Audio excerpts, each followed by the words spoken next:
Hi,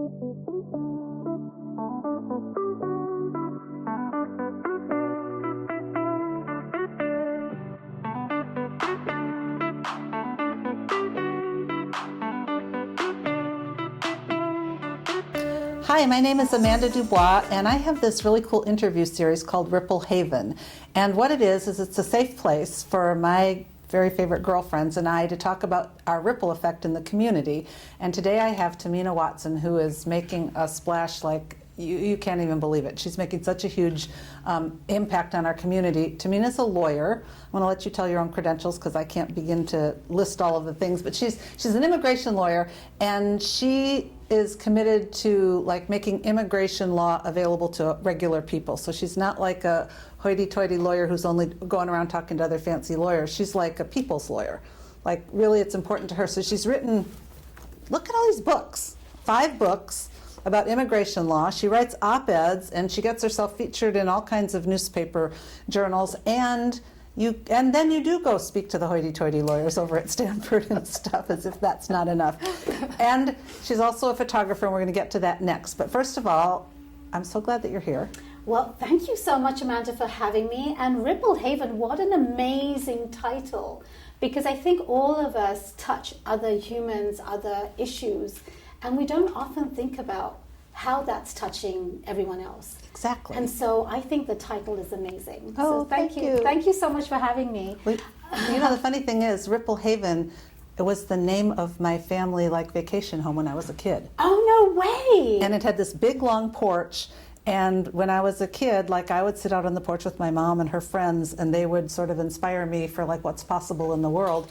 And it was called Ripple Haven because it was this kind of dilapidated old former resort. Anyway, when I was thinking about how to name this, and I thought, I want to talk about people's ripple effects, and I'm like, oh, Ripple Haven, it's perfect. It's amazing. What a full circle. I know, to right? know that you were inspired when you were so young without realizing it. Exactly, which is what you realize the older you get.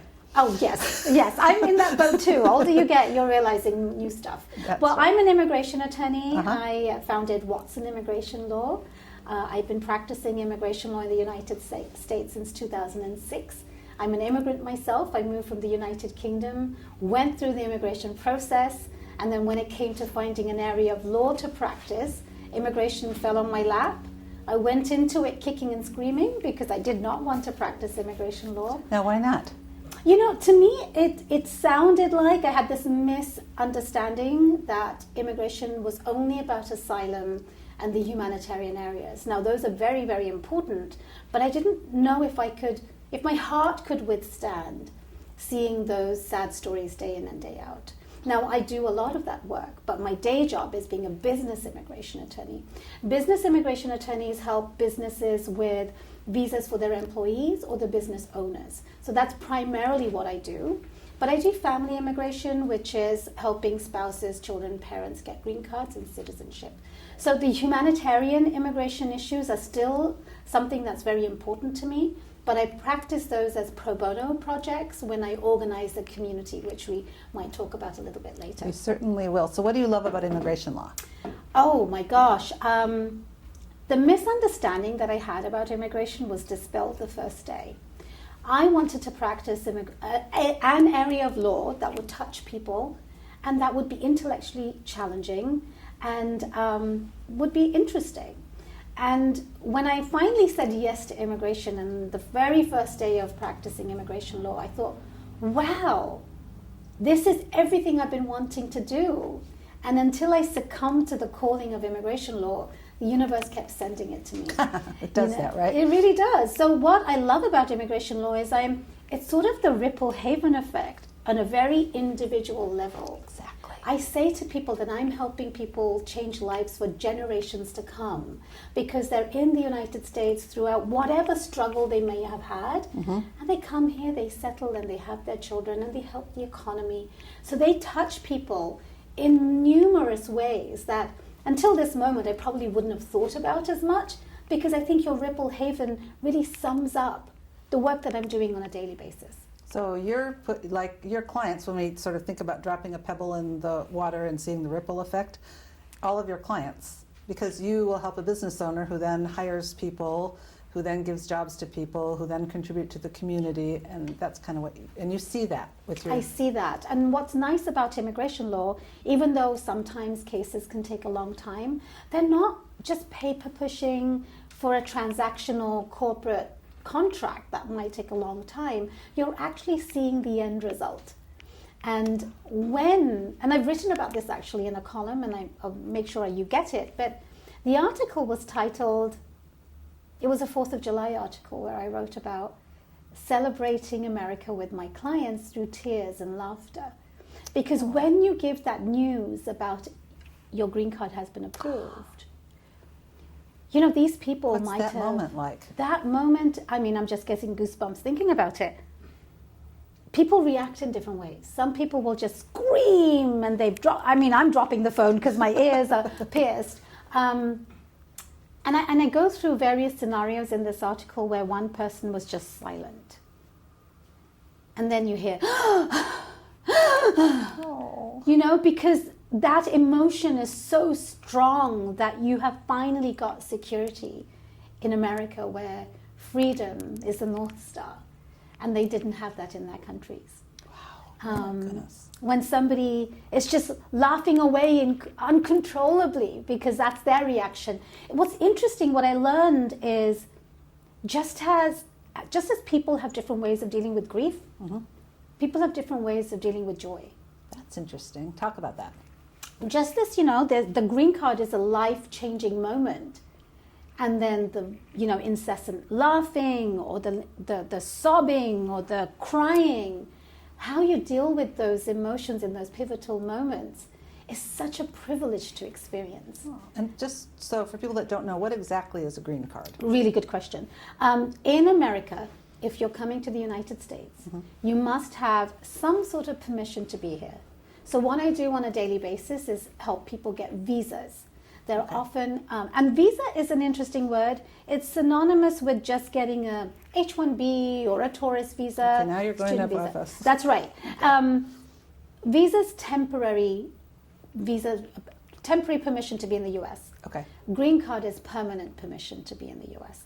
It's not a citizen. Okay. You can't vote, but you can be here forever. And if you're like I'm a divorce lawyer, so I'm going to get some advice now. Yes. So if you have a couple that have green cards and they get a divorce or something, each of them still have their permanent status of some sort, right? Like can you lose your green card? First of all, I want to say thank you to you and your team for years and years of collaboration, because the types of situations you're describing really require very close collaboration with a family lawyer and immigration Because it's attorney. scary for us because we don't want to do something that screws up somebody's status, right? And I just have to say that your team is always very conscious and conscientious and very thoughtful about each step that needs to happen. Because in a temporary visa situation, whoever the principal visa holder is, often it's a husband, it can be a wife, but more often it's a husband, the wife's visa is dependent on that. And so when a divorce happens and there's no marital relationship, that spouse, the dependent spouse, is no longer eligible for a visa.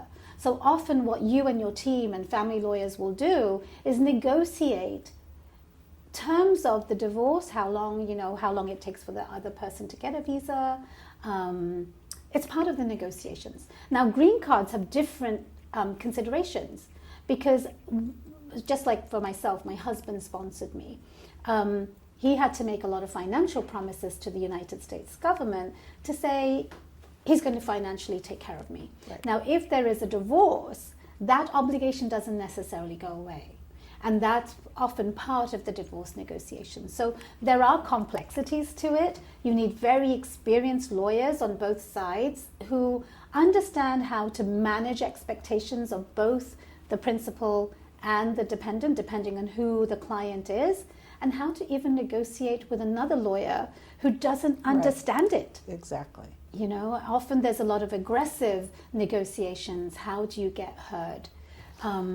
So let's switch gears a little bit and talk about, you do pro bono work, you do policy work. Let's talk about that a little bit, because I know, like I remember when that whole issue happened with the Muslim ban, and you were like out at the airport in 15 minutes. Talk a little bit about that, because that's something you can do, a ripple effect that you can have on the community with all of your knowledge. It's going to impact people in a tremendous way in our whole community. Recently, somebody asked me about, Tahmina, you said you're really involved in the community, you feel you're part of the community. Explain that to me. And I said to them, it doesn't matter which demographic of the community it is, I'm part of it. Right. You know, I get invited to the Latino parades, I get invited to the South Asian events, I get invited to the British, you know, let's God Save the King, new celebrations, the Bangladeshi events. I really feel very immersed in our community, and I'm so grateful for that. And it's only happened because I feel one with all of them. So when somebody's in trouble, they know they can come to me.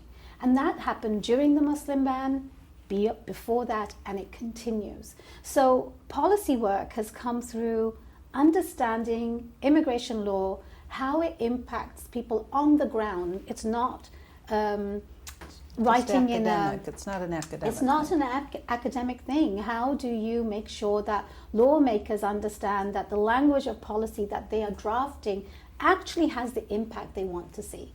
Which is huge, because most lawmakers probably know nothing about immigration, right? They're going to make a law, and then what? That's exactly right. And just yesterday I had an op-ed come out in the Seattle Times, which is very short. Which we have here, is this it? Yes, and I'm so grateful for all the people that actually wrote to me. This is so cool. In the last 24 hours. You got color, too. Yes, it's so pretty. I feel as though I need to frame that. It's really talking about what you asked. What is the law, and how does policy affect it, and how does a Muslim ban even happen? Good question. Right? And so the laws that we have for the undocumented people that created that problem was from 1996. And it was a law that said, if you come into the US illegally, you're going to have various different types of bans. And when that happened, people essentially got trapped. And so when you hear politicians say, go back to your own country and come back, you know, being in the line, that doesn't exist. And so it's really just rhetoric. If you don't create... So what do you mean that doesn't exist? There is no line. So let's dispel that for immediately. Okay. There's no line. Okay. And to be able to come back into the United States, those pathways are closed because of this particular law. So if they are able... So what is the law again? The law says what? The law says if you are in the United States without status, and there are 3 different parts, I won't take time with that, but if you are in the United States without status, and you leave the country, right, you cannot come back for certain periods of time. All right. Yeah. And so that's that policy part, you know, that's giving guidance to the lay people, also to lawmakers. But the former president, when he came into the office, he realized he could bypass a lot of these regulatory congressional steps that are necessary. He signed some executive orders.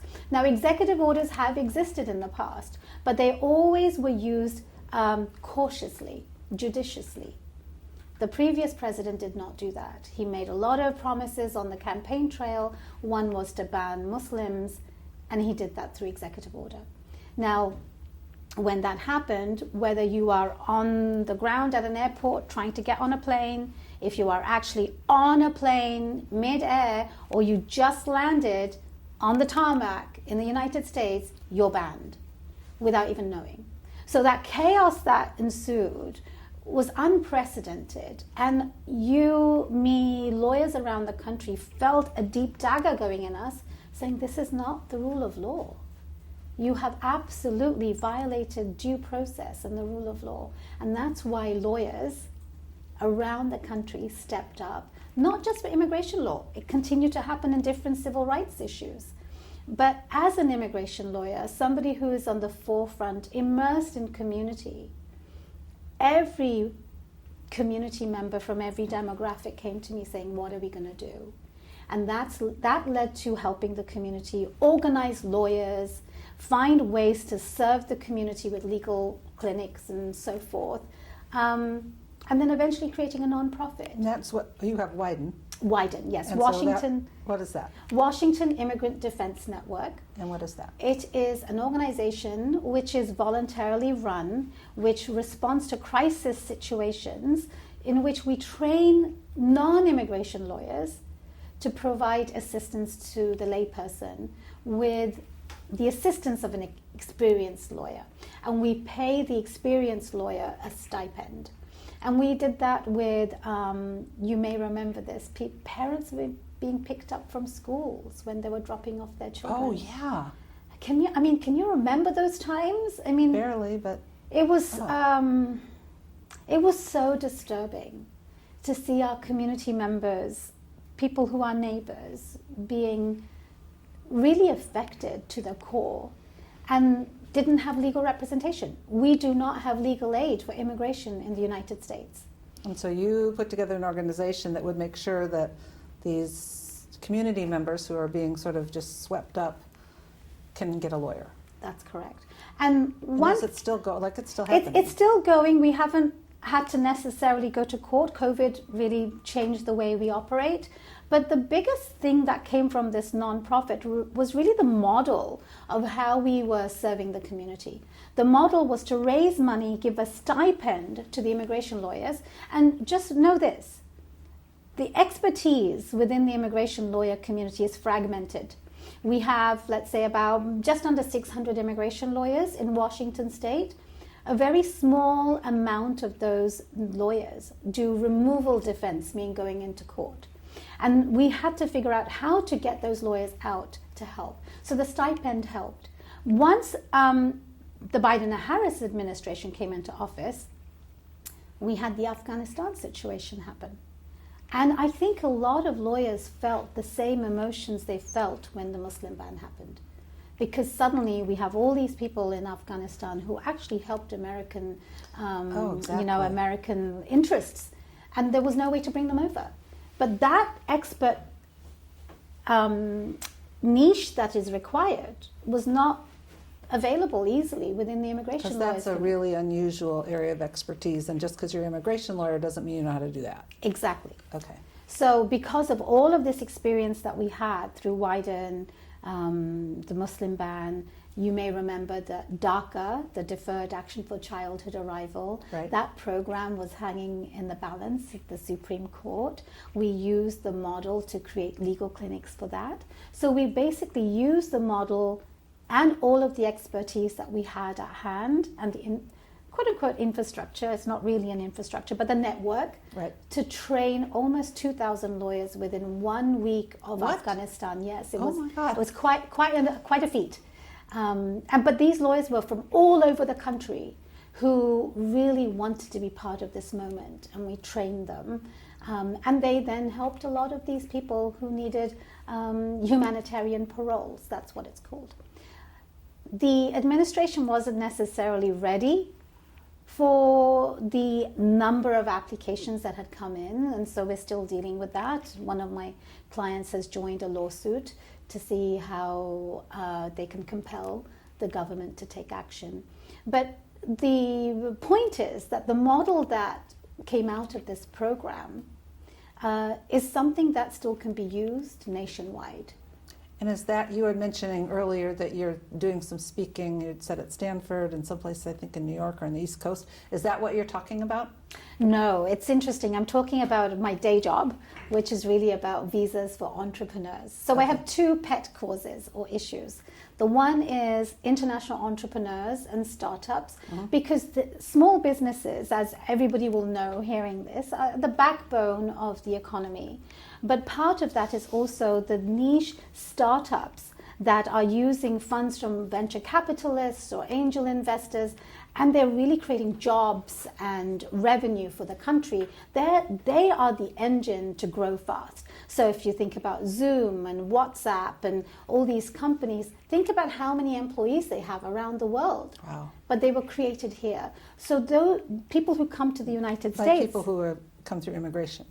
Yes. Right. Exactly, the temporary visas we talked about. Okay. And so it's really about how do we create a visa category for international founders who are here, but taking it a step further to say, how can you use the law as it stands right now, as you are students, to come out of the student visa program and then go straight to your startup? And so that's the kind of program I'm running. So you're doing all this immigration work, you're doing your pro bono work, you've got your nonprofit going, you're running around speaking, and now we're going to talk about work-life balance. So you recently took up bird photography. Yes. Which she's now like crazy successful at. Oh, I don't know if I'm crazy successful yet, but I'm working on it. I think when you find something you love, which is bird photography for you.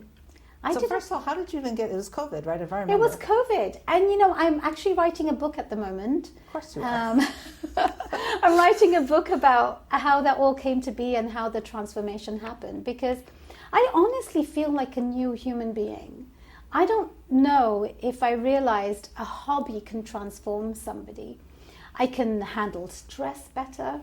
I'm more adventurous. I keep seeing on the Facebook you're out in like 5 o'clock in the morning in your boots and your hat. It looks freezing cold to me. Yes. Like those camera with the really big old long lens. And I'm doing weight training. You know, shout out to my yoga teacher, Melissa. It's transformed my life. And I didn't actually realize this big transformation. I walked at a bird refuge, and it was a 3.5 mile trail. And I went all the way to the end, and then the trail was closed, so I had to walk back. And I walked back, and at the end I was a little tired, but I got in the car and I thought, wait, I just walked 7 miles. If you told me at the beginning that you're going to walk 7 miles, I'd be like, go away, I'm not doing that. But here I am. Birding has disguised so many things for me, where I'm chasing the bird, yet I'm doing all these amazing things. I'm driving, that's part of my book. Like these transformations that have happened, I'm driving in all these crazy places, seeing different geography, flora, fauna. And I was a timid driver. I did not drive before I moved to this country. Oh. And one of the things that my mother said before she passed, she came to visit, and one of the last conversations, as I'm writing this book, I'm thinking about these things. She said, what happened to you? You're so confident. You used to be so timid. What? And I thought to myself, Mom, I'm just, I'm living. But I didn't realize what she was hitting on. Which was? There's a different level of confidence. I'm a mother of 2. My children are 14 and 12. One is just going to high school. I've been running my own practice for a long time. I've been guiding clients in these very difficult journeys. That obviously brings confidence. Well, but it also takes a lot out of you. It takes a lot out of you. So now you need to fill yourself up. Yes. And I think what we don't understand is that if we do not fill our own cups, we cannot ride empty for too long. It comes back to us. And until we hit rock bottom, we actually don't pay attention to that fact. Well, do you think you hit rock bottom, or do you think you just got lucky and found birding at the right time? No, I think I hit rock bottom. I think it was really about a combination of just thinking I'm superwoman, I can keep doing this. And I had so many friends say to me, no, you need to take a break. But when I saw community members suffering and my cases suffering, I was working around the clock. I'd be at my office at midnight writing briefs and responding to requests. I have children. I had to take them to school at 7 a.m., making sure they had lunches ready and breakfast ready. And there is no time for yourself. And so COVID actually was a blessing in disguise for me, because suddenly we're stuck at home. I'm a terrible teacher, as I realized. But you have to figure out, you have to do the things you have to do, because that's living life. But it was really just taking a step outside on the deck. I had During the Trump era, I had learned meditation. I took meditation classes. A good plan. It was fantastic. It And really. you teach meditation classes too, I think, to kids or something. I do. Luckily, I don't think of myself as a meditation teacher, but I know the incredible benefits it brings. So I organize classes for it. I bring other people who know how to do that. I'm a practitioner, not a teacher. But what I found is during COVID, I didn't have a place in the house to practice meditation anymore. The kids are up, the schools are running, my work is running. So I just stand on the deck. And it was one day a bird that just was flying about, and I thought, oh, those wings are pretty cute. And it's not like I haven't seen a bird before, but suddenly something sparked interest, and it really has taken off from there. And now I'm traveling to different countries, and really I'm speaking or with family at different countries, but I'm taking time out to see birds. So just recently, my daughter was on the East Coast, and I looked on a map and I thought, where can I see some birds?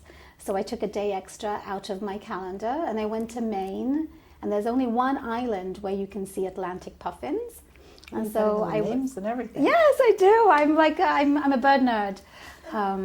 But it brings me so much joy that it doesn't matter what time of the day it is. I can find time in the day when I can make the time, and really intentionally go out. I'm walking in fresh air, smelling the water, looking for the birds. The joy, I think what has happened is I found something in which I can lose myself. And I think that's the thing most of us are looking for. How do you lose yourself in something? And it takes a long time to find that if you are intentionally looking for it. But it doesn't sound like you were intentionally looking. It sounds like you just fell into it in a funny way. I fell into it in a funny way. And what's really interesting is that bird photography turned into wildlife photography. Anything that moves is game. And now I'm chasing northern lights, at midnight. And I'm thinking, gosh, what am I doing to myself? I'm literally burning the candle at both ends, but I'm so happy. So if you were going to give advice to somebody who's, got a super busy professional life and has kids at home, which we all do or did, and trying to figure out how to balance, sort of in summary, what would you recommend for someone who's got that kind of life, looking for that balance? My book is going to be called Chasing Joy. Well, of course. And I think that's what people have to do. You have to find what brings you joy and keep chasing it. It's different for different people. Some people love dancing. Some people like art, drawing, painting. Some people like sewing, crochet, whatever calls you, gardening. Chase that joy. Well, I'll tell you what brings me joy is talking to people like you.